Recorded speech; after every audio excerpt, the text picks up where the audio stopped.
سبيل الدموع سبيل مريح تنهد يا صاحي كي تستريح وغصن الدعاء الخفي الصريح يسعك الفضاء الرحيم الفسيح.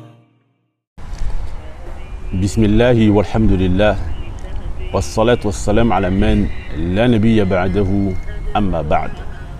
Parmi les causes qui peuvent nous aider à être sur la guidée qu'Allah tabaraka wa ta'ala a tracé pour nous, il y a le fait, mes frères et sœurs, de s'écarter des mauvais compagnons.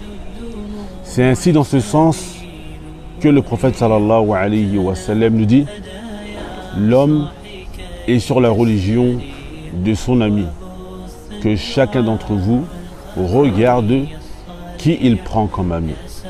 Et pour cela, il convient que la personne qui souhaite avoir une istiqama, c'est-à-dire une soumission complète et totale à Allah Azza wa Jal, choisisse des compagnons qui vont l'aider justement dans sa quête de crainte en Allah Azza wa Jal.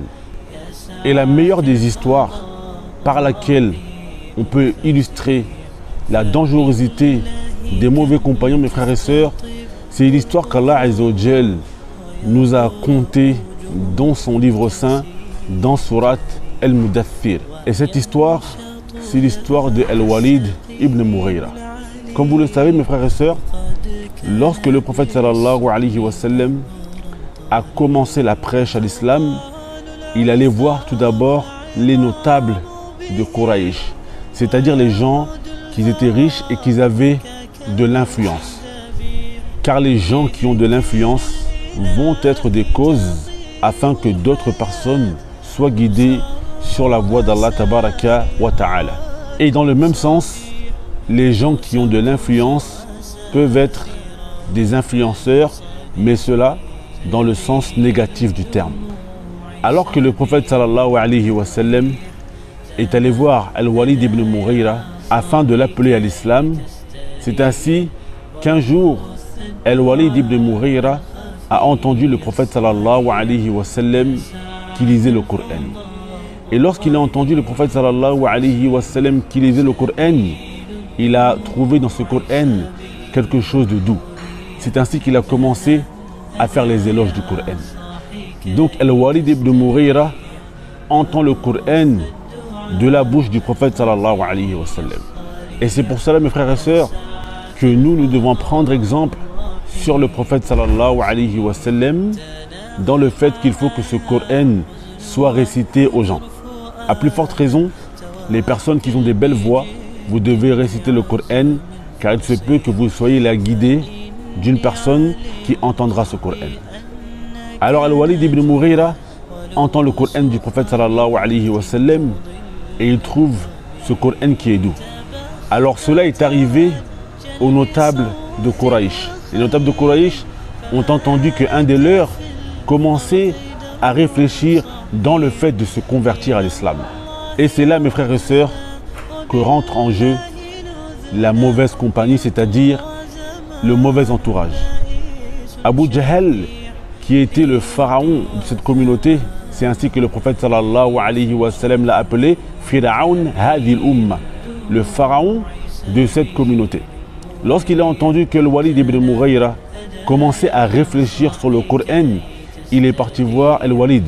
Et c'est ainsi qu'il a commencé à lui insuffler des mauvaises paroles afin que Al-Walid ibn Mughira s'écarte de sa réflexion qui l'a mené dans le fait de se convertir à l'islam. Et c'est ainsi qu'Allah Azza wa Jal nous dit dans le Coran, en parlant de Al-Walid ibn Mughira, Allah Azza wa Jal a révélé Innahu fakkara wa qaddar. Allah Azza wa Jal nous dit, il a réfléchi et il a décidé faqutila kayfa qaddar, qu'il périsse par rapport au choix qu'il a fait.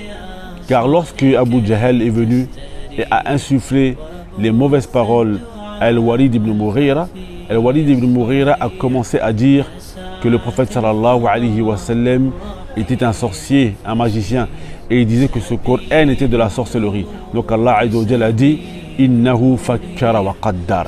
Il a réfléchi et il a certes décidé faqutila kayfa qaddar, qu'il périsse par rapport au choix qu'il a fait.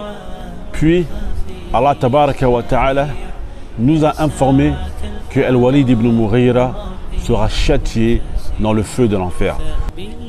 Donc mes frères et sœurs, ici, qu'est-ce qu'il faut retenir?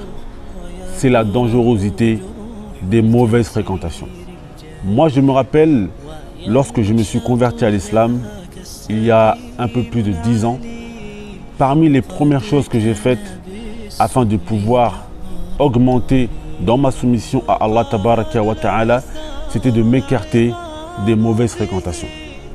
Car aujourd'hui, si Allah Azza wa Jal donnait une autre chance à Al-Walid ibn Mughira de revenir sur terre, la première des choses, ou parmi les choses qu'il ferait, ce serait de s'écarter de ces mauvaises fréquentations qui l'ont guidé vers le feu de l'enfer. Et c'est ainsi pour cela que le prophète sallallahu alayhi wa sallam, parmi ses meilleurs amis, il y avait qui? Il y avait Abu Bakr et il y avait également Omar ibn Khattab radiallahu anhum. C'est ainsi que le prophète sallallahu alayhi wa sallam nous dit qu'Allah Azza wa Jal a pris Ibrahim alayhi salatu wassalam comme ami intime. Et le prophète sallallahu alayhi wa sallam rajoute, si je devais prendre une personne comme ami intime, j'aurais certes pris Abu Bakr. Donc mes frères et sœurs, il est vraiment important que le musulman choisisse bien ses amis.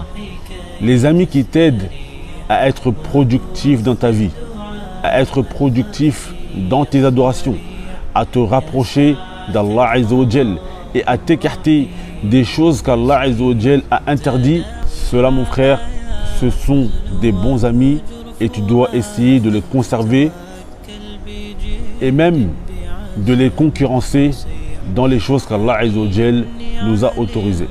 Mais quant à ceux qui t'invitent à écouter la musique, à aller en boîte de nuit, à fréquenter les filles hors mariage et à faire toutes les choses qu'Allah Azza wa Jal t'a interdit, tu dois t'écarter de ces mauvaises fréquentations. C'est ainsi que le prophète sallallahu alayhi wa sallam nous dit que le migrant est celui qui délaisse ce qu'Allah Azza wa Jal a interdit.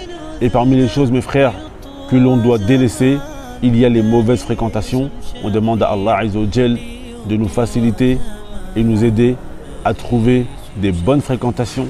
Innahu waliyyu zalika wal qadiru alayhi walhamdulillahi rabbil alamin.